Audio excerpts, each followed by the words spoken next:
Yeah, so the CFTC doesn't have authority over spot markets. So right now, if you're a commodity like Bitcoin, CFTC only has authority over fraud prevention. And a lot of the people in the crypto sector want to go to the CFTC because they have what's called principles-based regulation. It's a little bit easier and less onerous, in our opinion, than if you were with the SEC.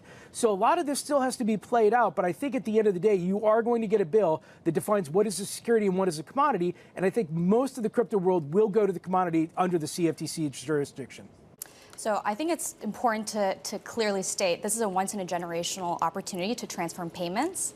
I think when you're looking at the retail side, for the companies that own the distribution, when they own the customer relationship, if you can save on things like interchange fees, if you can save on things like payment processing fees, you're going to take a look at it. I think on the other side, obviously the banks, the credit card companies, they're looking at it as well. Today, even the Western Union CEO, he's on TV talking about the opportunity for stablecoins to save fees on things like remittances. So I think on both sides, whether that's legacy banking or the retailers, you're going to see incredible demand. And it's a once-in-a-generational opportunity to transform payments. A once-in-a-generational opportunity to transform payments in your view, but who are the losers here? Who are the ones who miss out because of this technology, because of this legislation?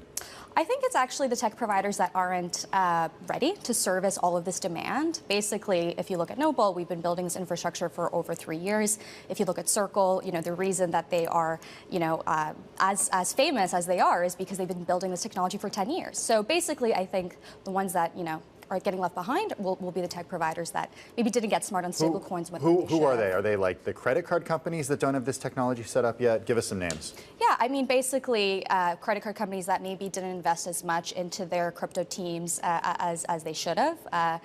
Not necessarily going to name names. I'm not in the weeds of these organizations, but basically any institution, any incumbent that didn't take this seriously when they should have. And I would say that the time was probably at least 5 years ago. I mean, globally, right? If you're looking at cross-border banking transactions, I mean, you have multiple intermediaries that are taking their cut. So obviously, when it reaches the end consumer, you're looking at a ton of fees that people would rather not pay. To your earlier point around scale, again, this is proven technology. So the time to get smart was at least 5 years ago by these incumbents, in my opinion. Basically, understanding transaction fees natively on chain. Less than a cent on Noble today. It's like a fraction of a cent. And so being able to kind of scale these systems, it's possible, but basically you need these incumbents to actually take the time to transform their internal